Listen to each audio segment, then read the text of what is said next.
Hi there, I am Stacy Phillips, and I am so excited to kick off season 1 of my podcast, Stacy Phillips and Friends, or as we like to say, keeping it real with non-housewives.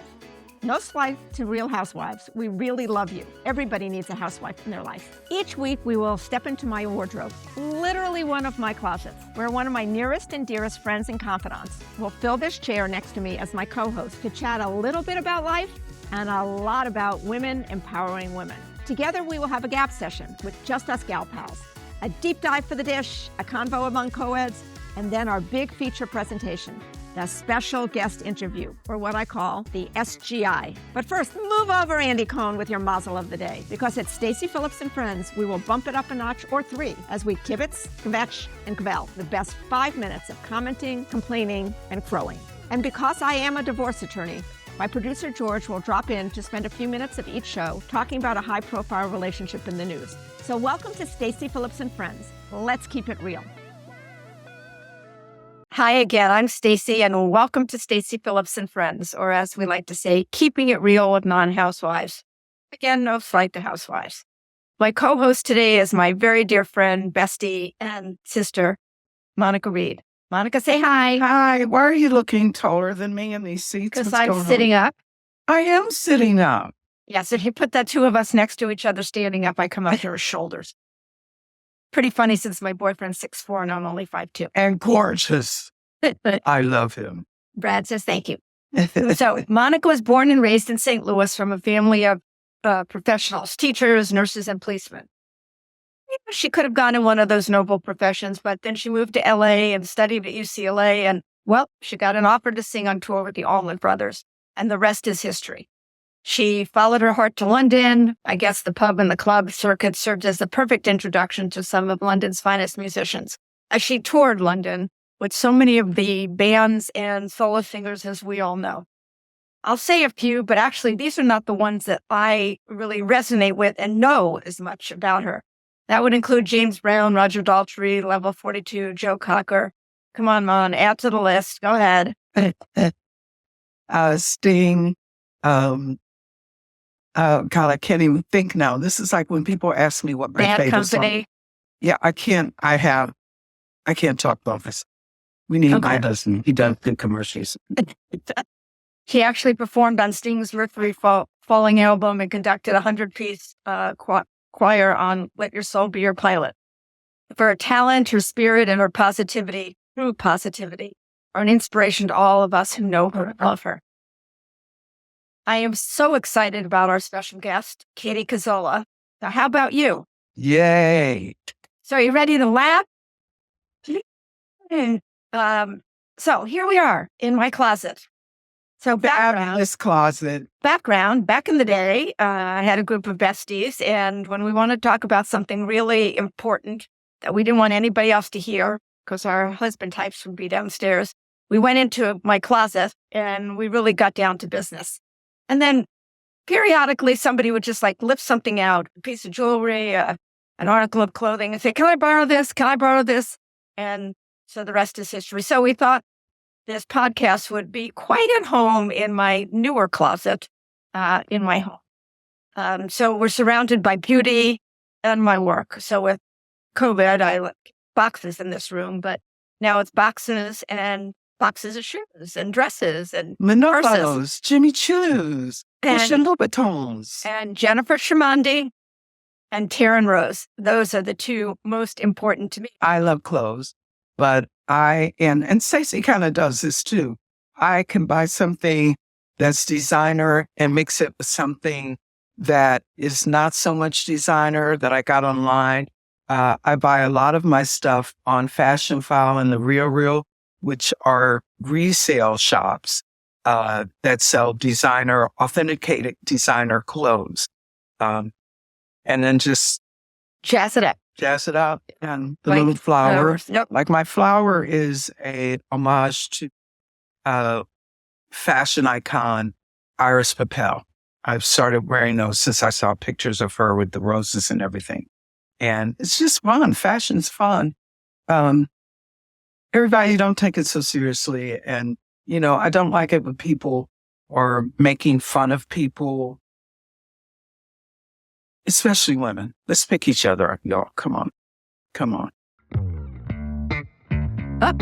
I hear the bell. There's my producers telling me it's time to get going to our kibbitz, Kvetch, and Kvell. Kibbitz means to chat. Kvetch means to complain. And Kvell means, as my dad would say, to bust your buttons. So Monica, pick one. What do you want to talk about today? Do you want a kibbitz? Do you want a Kvetch? Or do you want a Kvell? I am going to kbbitz. What's in your mind this week? What's on my mind this week? I am looking really forward to planning some more trips, some more travel for us, for myself and my beautiful husband, Pat Jackson, and just going to other countries. I think it's a good idea when you get outside of your box. Even in America, you're going on holiday. I don't think Las Vegas or Disneyland. No. We have more interesting cities. We have New York, Chicago, New Orleans, San Francisco. If you like, we've got hills, mountains, everything. Go somewhere else. Get outside your box. I really, really encourage you to travel throughout Europe because it's different when you're standing in the middle of a city and you don't speak the language. But if you learn just a little, like when we go to Paris, I know enough to say, bonsoir, monsieur, mademoiselle, comment ça va? They say, ça va bien, parlez-vous anglais? They know I don't speak. They know I'm not French. They hear that raggedy accent. And, just try it and don't go to the McDonald's. Why would you eat McDonald's when you're on the Champs-Élysées? No, ma'am. Although their McDonald's is better than ours, you can see it through the window. Bye-bye. Get out of your box. If you want your steak the way you have it at home, okay, well then, stay home. I'm just saying. Okay, do I hear the sound of crying or is that laughter? It's time for, relationship roundup. So it's not every day you get a divorce attorney and a pro singer in the room together. So Monica, whose relationship would you like to talk about this week? I would like to talk about the relationship between my husband and our new toilet. Okay, let's take this in the right direction. Let's talk about the Summer Olympics 2024 that's here. How about Simone Biles and Jonathan Owens? Amazing. In Paris, as we just talked about. Amazing. I'm so proud of all of our teams at the Olympics. They are killing it. They are a really cute couple. Simone is definitely America's sweetheart. We love her. We're big fans of her. But I guess her husband, they're married. Her husband got some backlash online recently. I don't know if you guys heard about this. He referred to himself as the catch in the relationship during a podcast Yes, interview. I saw that. Yeah, people were really upset. He says he doesn't have his social media notifications on, so he didn't see what people were saying, but people were really pissed about it. And then I guess she said that he is a catch, so why not let him feel that way about it? I mean, does it sound cocky? Does it come off as too confident? What do you guys think? How about they're both catches? Hello? I mean, does one have to have one up on the other? I mean, a relationship should be interdependent and support each other. Good answer from her. And if you are a catch, you don't have to say it. That's how I feel about it. My husband, people always say, oh, you're so lucky you met Mon. I said, no, I'm so lucky I met him. You both are really we both lucked out. It's like, I'm not any more terrific than he is. You both are. I mean, we're both like a terrific couple or I wouldn't be with them. Totally. I guess people just thought he came off as overly confident. Yeah, I do too. I'm like, So you have a thought seat, he'd have seen- several. He better be nice to her. Yeah, there was she's a a really- lot of backlash. There was a lot. I hope he's either puts out a statement or changes his mind just with her and say, that wasn't the way I meant it. Or Is something. he a football player or something like that? He's whatever. I don't know what he does. He's some kind of sports player. That's how much of a catch he is. I don't know about Yeah, I don't know Okay, anything about that's him. Nothing. No, So I that's definitely the know. sound. Go ahead, George. No, The one let's just guy put on the this- show, we got to let you talk. Let's just put it. Well, I don't know a lot about sports, but let's just put it this way: I don't know who he is, but I definitely love Simone Biles. How do you not love Exactly. her? Exactly. That's the sound that it's time for our special guest interview, my favorite part of the show. And this week, we are very excited to spend some time with Katie Cazorla. Okay, so wow, Katie, your bio is so amazing, moving, actually tear-jerking. So you grew up in upstate New York, same state as me, but another world. You came to LA after winning a Young Stand-Up Comedians Award at age 20. You started out in 2000 at infamous clubs around LA. I want to know what those are. Followed by a break to star in your own show, Nail Files, which I love.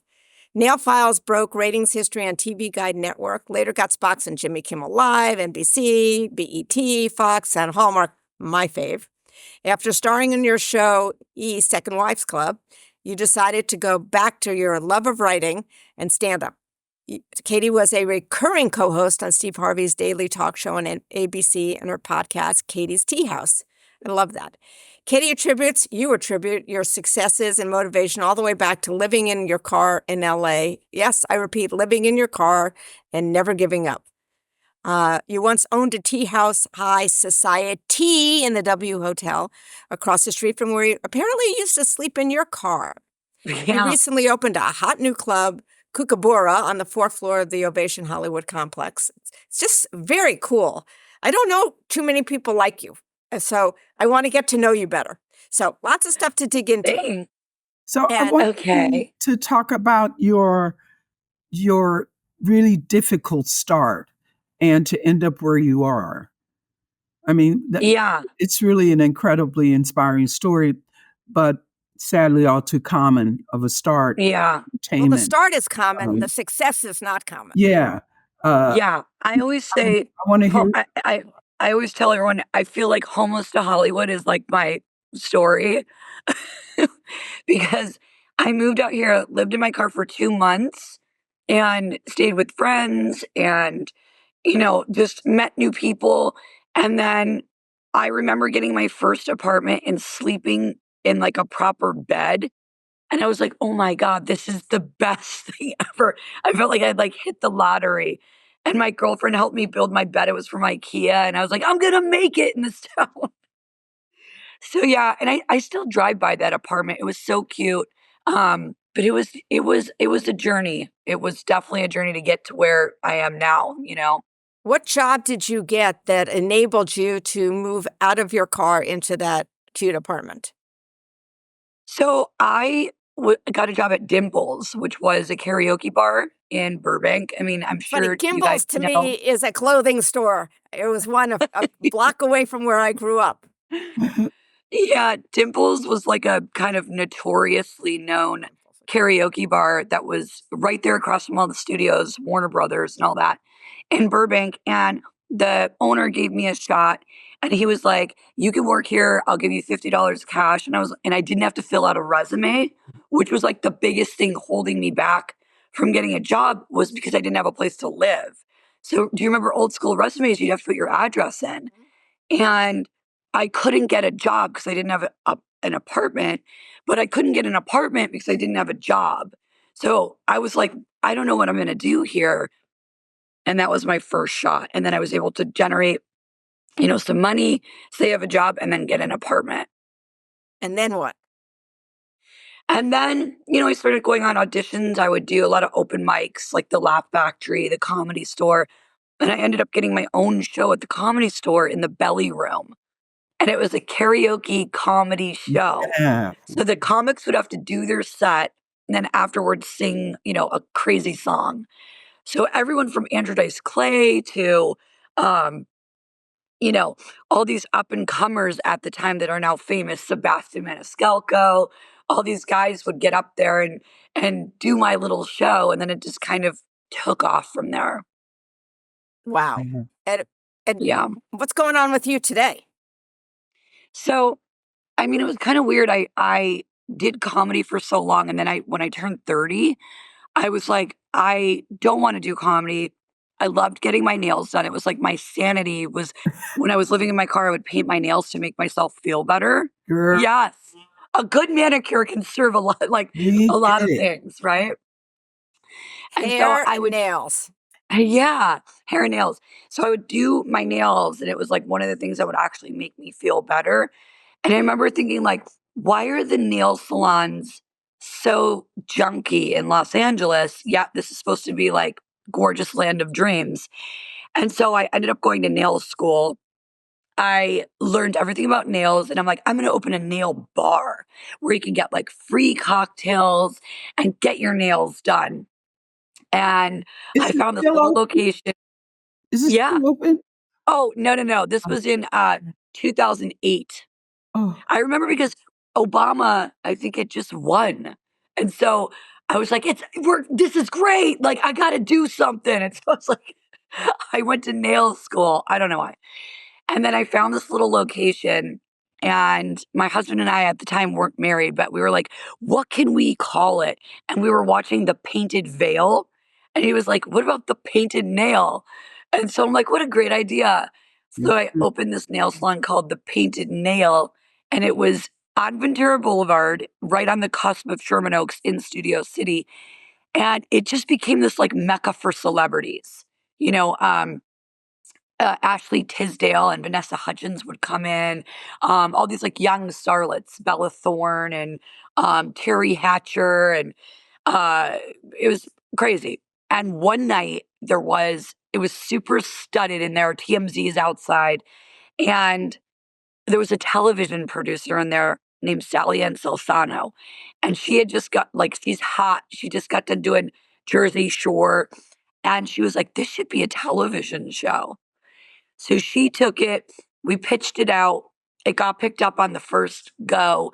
And we had this show called Nail Wow. Files. Yeah, about the nail salon. And that's like That's what a really reality TV show?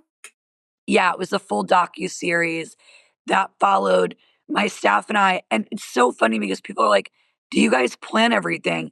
And I can say, hand on a Bible, that there was nothing planned.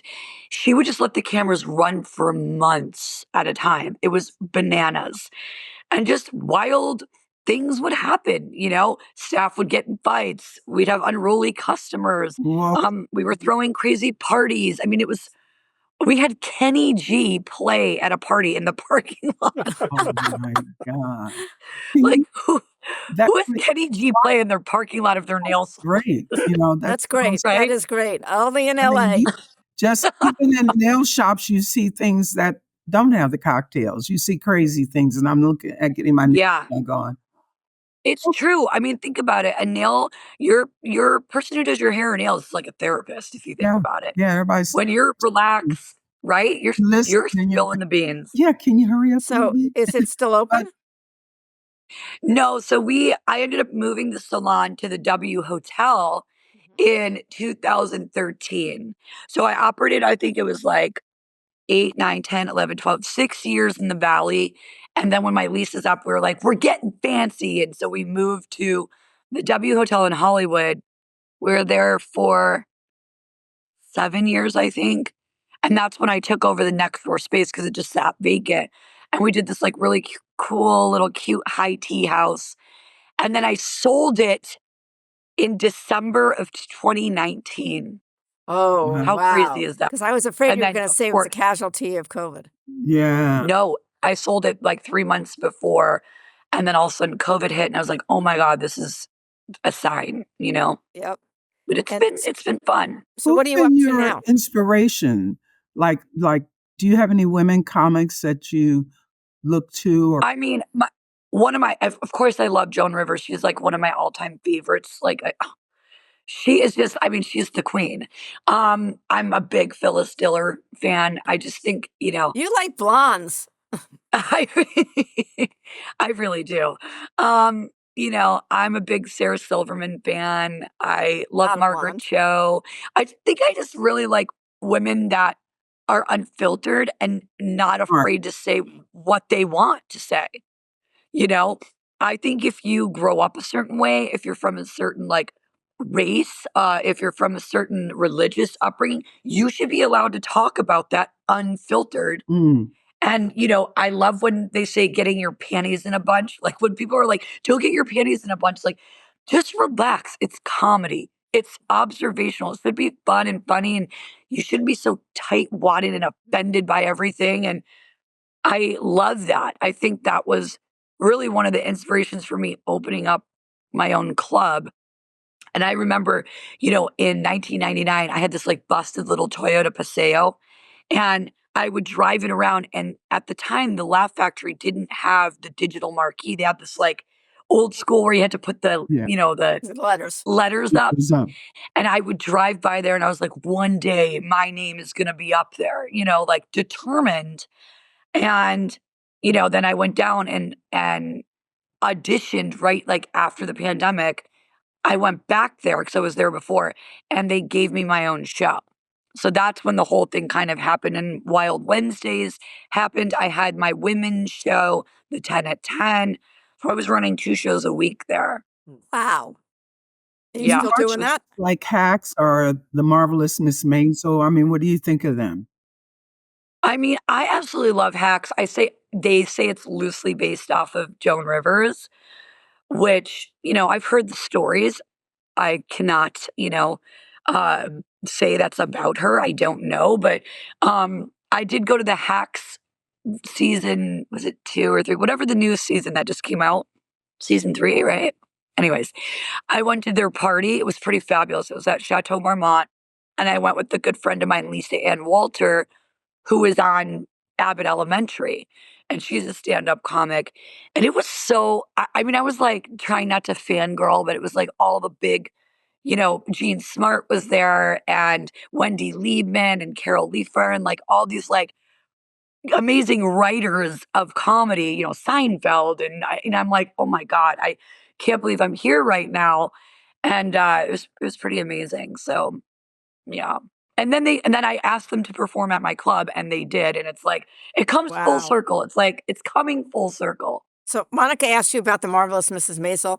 I didn't care about the comedy in that. I cared about the clothes. Me too. It was all That about the was clothes the for beauty me. for Set me. design I and the think clothes. that's the Yeah. comedy part. Really It's the terrific. clothes Yeah. and the makeup. You may not know this, but we're in my closet. Literally. I'm sitting in my closet. You should see it. It's fabulous. So I mean, I need a glass of champagne for that tour. Girl, yeah, well, please. you will get one. We love fashion. We are the So fashion you sisters. just named a whole bunch of women comics. 2 who are older, one, may they rest in peace. But has it gotten any easier for women in comedy? Because I don't think a few years ago 10 years ago, we could have named that many. Oh yeah, I still don't think it is. I still, I shouldn't, but I read the comments a lot on like when Netflix has things, because I follow Netflix comedy, because when I opened my club, I opened it on the day of Netflix is a Joke Festival. May 2nd, I booked 17 shows at my club, and 2 days before, we just passed our health inspection. So I was sleeping maybe an hour a night, fully panicked, like, oh my gosh, I have Jay Leno coming to the club, Arsenio Hall, Lisa, Adam Carolla, Rob Schneider, all these heavyweights in the industry, legends, and we haven't even passed our health inspection. But you And did. so we did, by the skin of our teeth. It was like really crazy. The rules in LA are insane, but we passed it, and we opened May 2nd, the day of the festival. So we hit the ground running. And so I was reading all the comments and everything. And to this day, you still get people that are like, oh, women aren't funny, or I don't get it. It's like, well, we don't expect you to understand jokes about us. It's kind of like, it feels a little like the government. Like, it's always going to be older white men or young white men who are triggered by everything, and they're upset because women have opinions, or women can do things like drive and vote Shocking. and tell jokes. Like, Yeah. I can Like- relate to that. We right? was young. I was lucky enough to have my cousin who was a singer, and I was about 12, and she snuck me into this area in St. Louis called Gaslight Square. It was very much like some of the areas, the French Market in New Orleans, and Tina Turner was playing, and I used to like, rock and all that, and the Stones, and it was a long time, and people would just say, women don't know how to rock. They can't rock that. They don't, just stay in the back and be a backup singer. And then when she left uh, Ike and did her own thing, it was just so, but people were still dragging her. They were still like, well, yeah, she's turned, it's rock, but it's too sexual. And it's just like, you know what? She's selling records and going to the bank. Somebody's enjoying it. Yeah. Yeah. The way she moved. Oh my God. And I think it's harder now with social media because you just get these people that just, they say anything. It's just so disrespectful. And it's just like, it is. Especially women, we should be picking people up. We should be lifting each other up. A lot of times it is women too. It is. The women are the most critical when it comes to looks and presentation. And men tend to be more critical when it comes to what you're saying. Yeah. I always see that. Yeah. Women are more looks based. We dress for women. Yeah. My shoes aren't for men. They are for other women to be like, oh my God, I'm obsessed with your Louboutins, right? Someone asked, men don't do that. Who do you dress for? I mean, my gay guy friends do. But yes. Okay. Yeah. So in your industry, do women comics help each other? Or do they compete with each other in a nasty way? You know what? I have to tell you, I think women in comedy are actually better to each other because it is so hard than men are. I think the men are more competitive and they're more critical, like, oh, whatever, he's a hack. He does crowd work. He doesn't even have jokes. I mean, look at Matt Rife, for example. He went from 0 to 60 in 5 seconds and he's all over Sunset Boulevard. Yeah. He has the #1 special. He's selling out the Hollywood Bowl at 27 years old. And all these like older comics are like, oh, that won't last. He's a TikToker. He's a this and that. And he's so on fire. Like, it's hilarious. He's actually doing his interview for the LA Times in my club tomorrow. Nobody else's club. Wow. My club. You go, girl. So that feels like, and I used to put him up at my shows and give him guest spots at the Laugh Factory. So it feels like some sort of redemption there, Tell everybody where your club is located. Okay, so I took over, obviously you guys know the Grill in the Alley in Beverly Hills, RIP, but they used to own the Grill in Hollywood. And it was like fine chops and martinis. And it was on the 4th floor of Ovation. So it's like the old school Hollywood and Highland complex. Yeah, the Roosevelt Hotel bought it. And they did a $110 million renovation and made it very Art Deco, but with like a new sort of modern twist. And they're getting rid of all those sort of chain stores and putting in more LA local, fair, and niche retail. Oh, so they're trying to make it more like when tourists come here, they're getting a taste of LA and they're not going to like a Foot Locker, So they got rid of Victoria's Secret Pink. They got rid of the Gap, things that are like you can find anywhere. Yeah. And they're putting more like LA, like a Silver Lake burger place just went in. Hey, Mom, we need to go. We need to go. Yes. And we do jazz every Sunday. And it is the most incredible jazz musicians that are touring with like Bradford Marsalis. We have the Snarky Puppies, trumpet player. Yeah. What time on Sundays? 8:00. And it's free. When we get back, I'm going to the Galapagos. She's going to Europe. When we get back, we got to go. Yeah, it's really fun. Yeah, and so it's like it's in a sexy Art Deco setting. Like I tried to make it have a old school Hollywood, like sort of vibe. Yeah, like very cabaret. Cool. Love that. Oh, so feminine touches instead of typical comedy club where it's like duct tape on the seats and God knows what you're sitting on. And, you're eating, everything's fried and the drinks are made with like the lowest quality. Yeah. The wine is always terrible at the club. Do you, how do you feel about, what advice would you give a young woman starting in Hollywood, or do you mentor anybody? I get a lot from, it's not even women, it's like young comedians. I do a night called New Talent Tuesday. And I try to not make it like an open mic. It's more like it's almost like everyone rallies behind each other. It's pretty awesome. And we're getting like 100 comics now coming. And we allow all the comics to come in. There's no waiting in line out in this, beating sun since 11 a.m. to just get 2 minutes on stage. I just tell everybody because it is really difficult to do comedy in Los Angeles. It is, we always say there's just as many comics as there are guitar players in Los Angeles, I thought you were going to say so- as actors and actresses. Yeah. I mean, same, right? It used to be as many Starbucks too, but there it's difficult. But if you have like a clear vision and you stay true to who you are, no one can replicate your material. If you try to do the kind of what everyone else is doing, you're run of the mill. If you can really tell your story and make it funny, there's no one else like you. So it's kind of like you really got to be super true to who you are.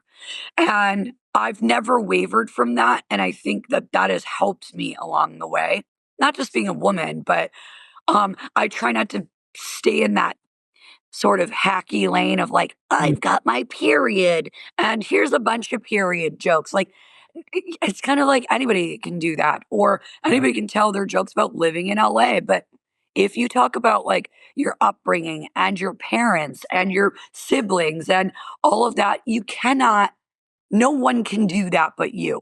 You're one in a bazillion. So it's kind of like that's my number one thing. And then my number two thing is like, if you really want to do something, like you really want to do it, like open a business, start a clothing line, start a makeup line, any of that, you literally have to exhaust your resources. Look at all the top brands, look at all the small brands, talk to everybody you can, and ask them how hard it really is. Because it looks like it's going to be so much fun, and it never is. It's Very never. good point. So if you're looking at your inner circle of friends, your besties, are they in your business, or are they just, people you went to school with, or people you lived in an apartment building with, or you met at a grocery store or whatever? Yeah, it's so funny. I think so. My best guy friend in LA is Jeremy Renner. Do you know the actor? Oh, yeah. So Oh, he's Hawkeye in the Avengers, and of course he's an amazing actor. But I met in 1999 when I first moved here, and he would come to my karaoke nights, and he was such an amazing singer. And I didn't even really know he was an actor because he had really not done anything. I think he had done like National Lampoon's Senior Trip or something like that. And then he'd booked a Bud Light commercial, and I was like, "You're gonna make it in this town." It's a national commercial that's so huge, And then, of course, he went on to like mega stardom. But he is one of my super best friends. We traveled together. He was in my wedding, and he has always been the exact same person from the day I met him. And then when he escaped death last year, he has a better perspective on life. And he's like, he's gotten even better of a friend than how he was before.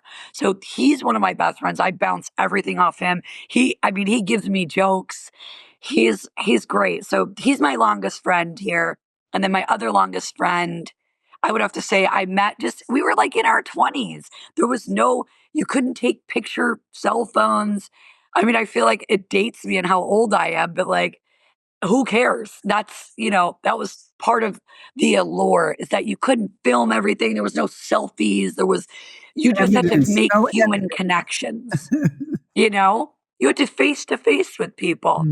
And that's what made such strong connections. I think that's kind of nowadays what young people are missing, is like looking up from their phones and actually going, oh my God, there's a whole world outside of the internet where you can form real connections, not likes and follows. And I think that's what's missing with a lot of people nowadays. And they're not going to have those friendships that we have, no.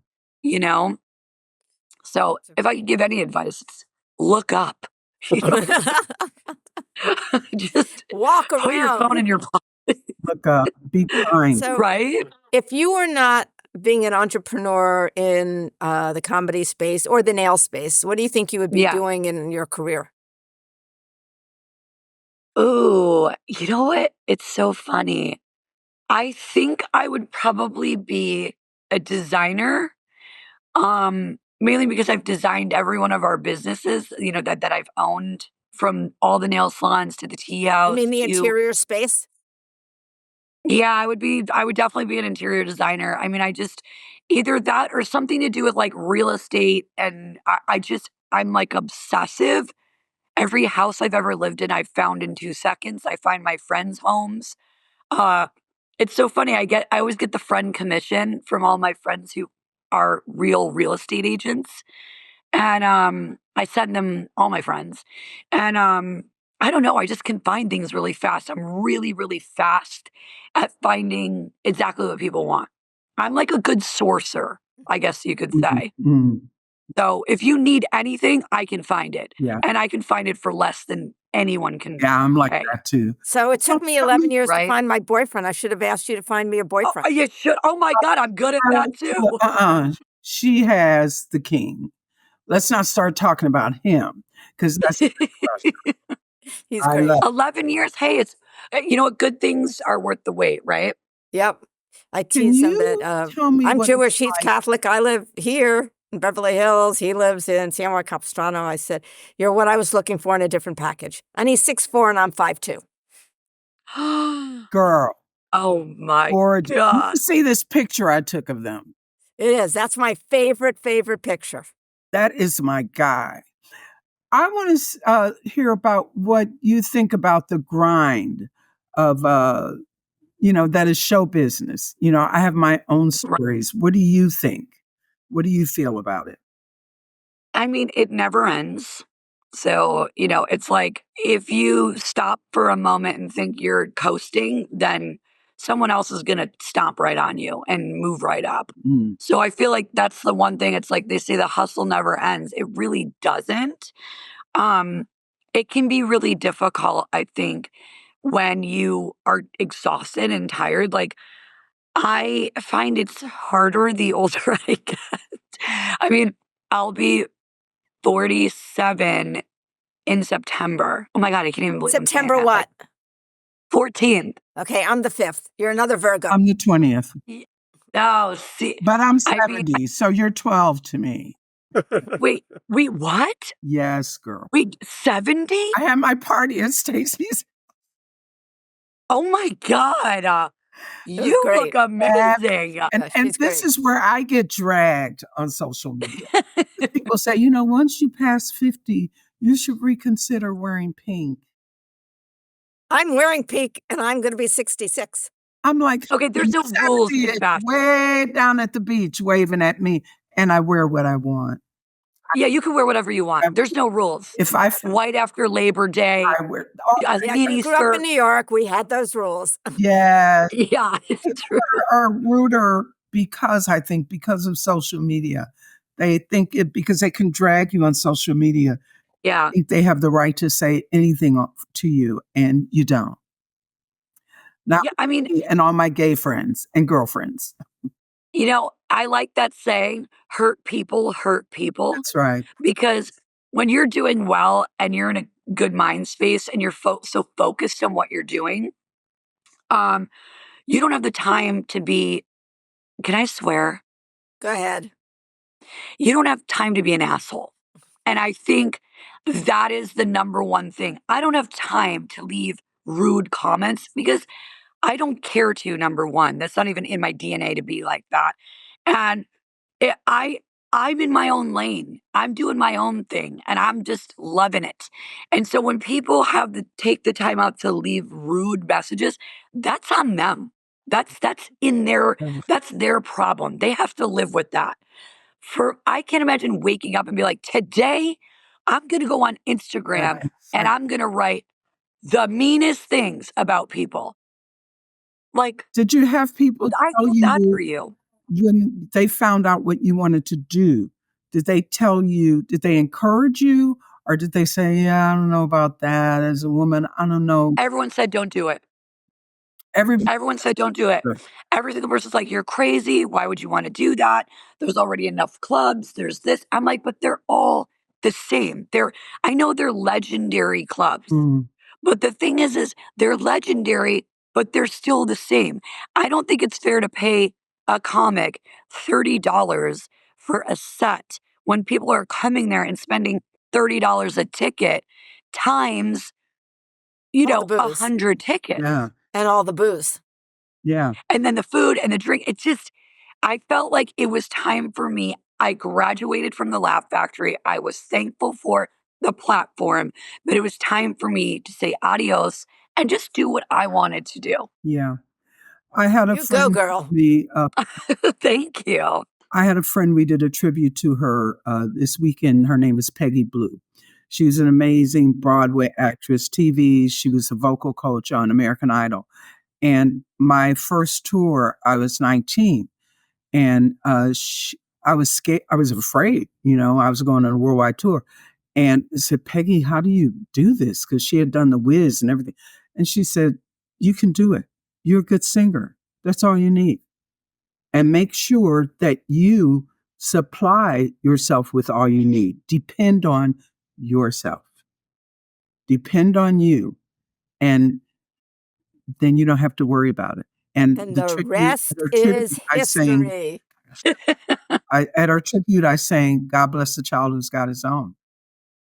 And having yourself together is with help from your family and your family of friends. Yeah. Yeah, it doesn't necessarily money and all that.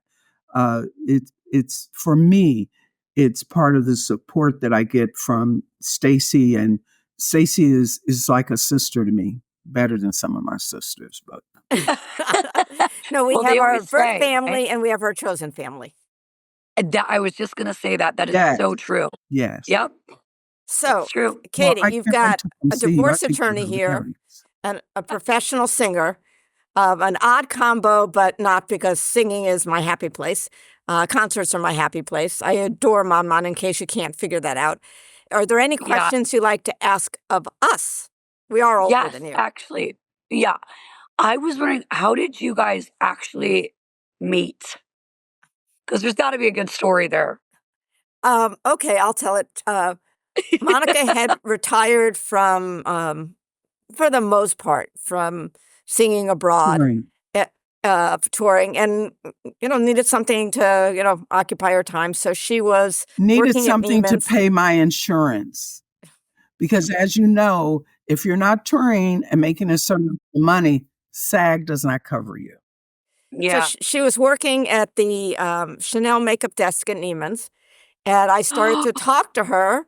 And the funniest part is one of the other makeup artists there was a real groupie music. I mean, she just really a huge part of her life. And I was talking to Monica and I said, Mim, do you know that Monica was a backup singer? They hadn't talked to each other. They worked together. And the rest Oh my God, you guys didn't know what each other did. But I asked because I get accused of But most people, that is what they do.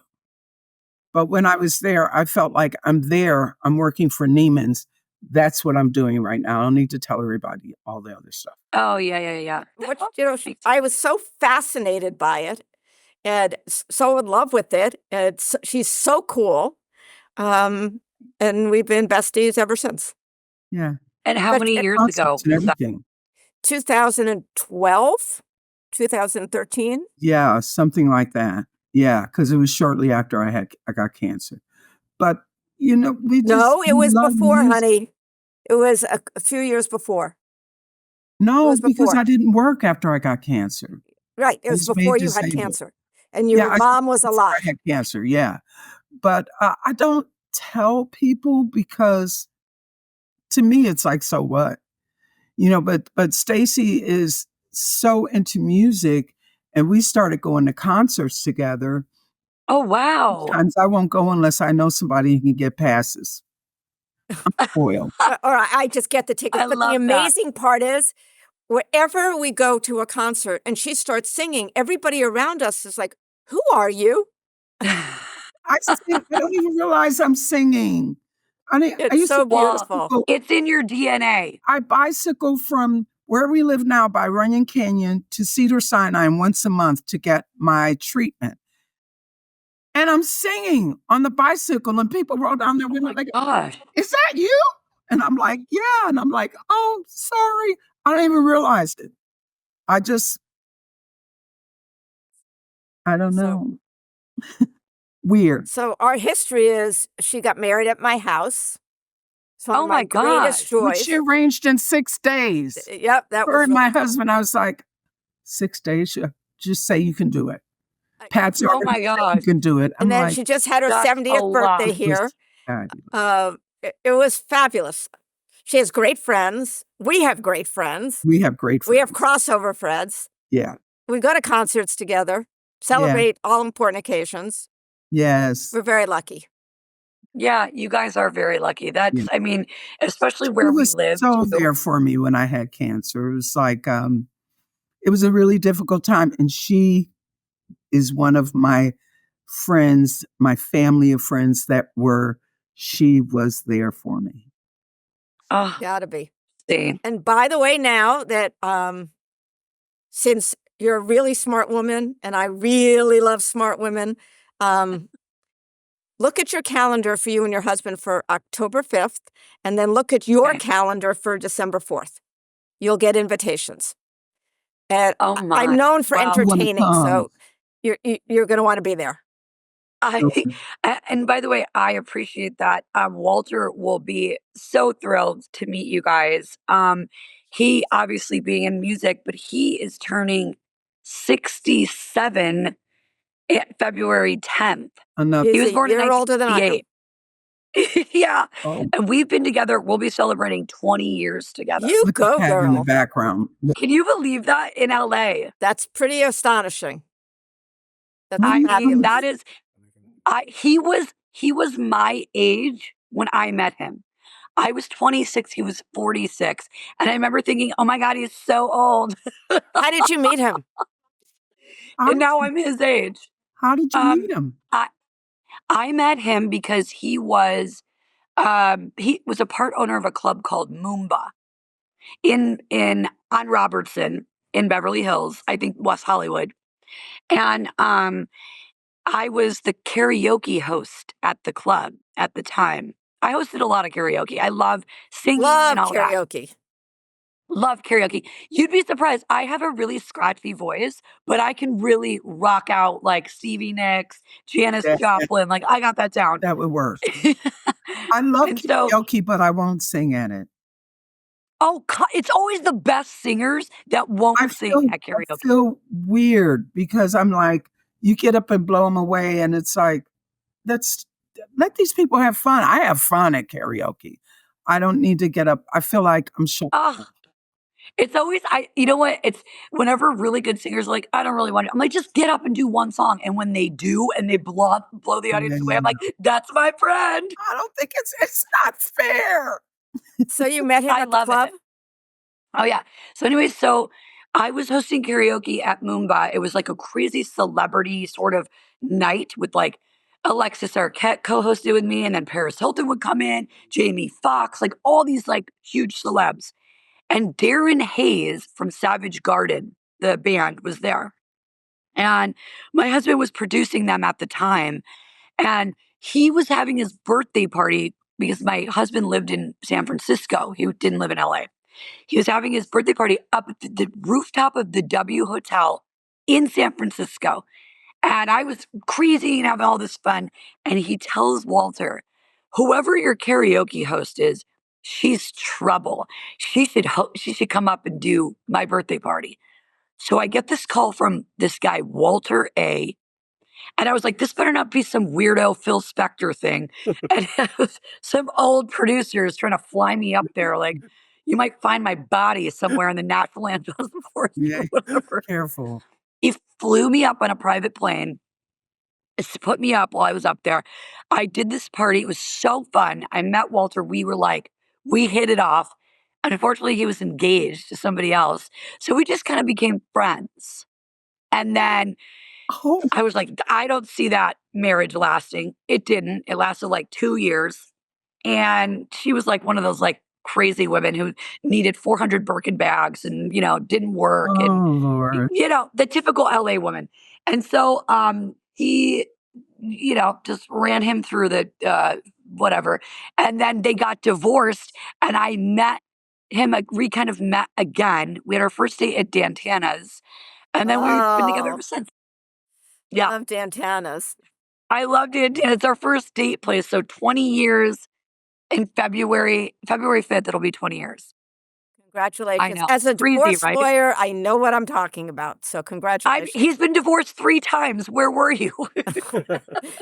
But he's never getting divorced again. No. So He always says 4th and final. I'm his 4th and final. Yeah, I'm the F fourth cubed, and F final. squared. And the one prior Yeah. was like that one with the Birkin bags and all that. Well, she came from, he had to sign a $40 billion prenup. So she came from money and she knew how to spend it. I'm the opposite. I'm really frugal. Oh, well, that's good. People, I think, listen, I always say you don't need to wear your money, but I mean, you have money. I do. I'm like, Yeah. I don't think I'm opposite, but because I grew up in upstate New York, I have immigrant parents. It was not like that for me. no. But I do have a really good shoe collection. So it's my one thing. We all Woman do. after my own heart. We Monica all too. do. But see, I go on the Neiman's and different sites where they do the secondhand stuff.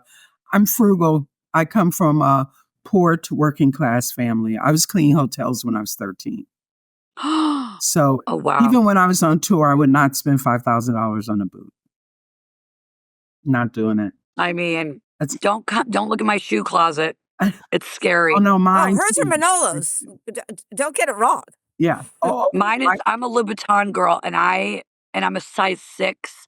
And my friend who did all the press stuff for that was their press sample. So they'd be like, we don't need these anymore. Do you want them? oh yeah, Whoa. my shoes. Stacy. My favorite shoe shoe designer is Jennifer Shimandi, and you should go check her out. I'm not wearing Manolos now, but I wear. Go check out the Jennifer ones you had Shimandi. on the other day. I will. Yeah, I wear Were them those- a were lot. those the ones you had on the other night? What was I wearing? No, I was wearing Elias the other night. Oh, those were fabulous too. Oh my God, your closet must be like, Girl, You Shopping. could come see it. I am so October crazy. 5th, I December go through 4th. every 3 months, yeah. Nate, and I end up with like 5 black garbage bags. I'm like, are my clothes procreating? What is happening? And it's still stuffed, and I still can't get stuff in, and my shoes are still all over. I don't know. It's hard. I know. It's like, how do I have this much? We just recently moved, and I was like, I should be on an episode of Hoarders. I'm like ready to find a cat skeleton underneath a pile of clothes. Oh my God. Okay, I hear that noise. It's the time for us to wrap up today. Thank you, Katie Cazorla, and Thank you, my dear Katie. friend We and have to co-host, get Monica together. Reed. Katie, you're a delight. Very special thank you to all of you for spending some of your precious time with Stacy Phillips and Friends. You can watch us on my YouTube channel at Stacy Phillips or download us wherever you get your podcasts. And don't forget to follow me on Instagram at Stacy D. Phillips S or connect with me on LinkedIn. See you soon, and remember, love and comedy will always be in fashion.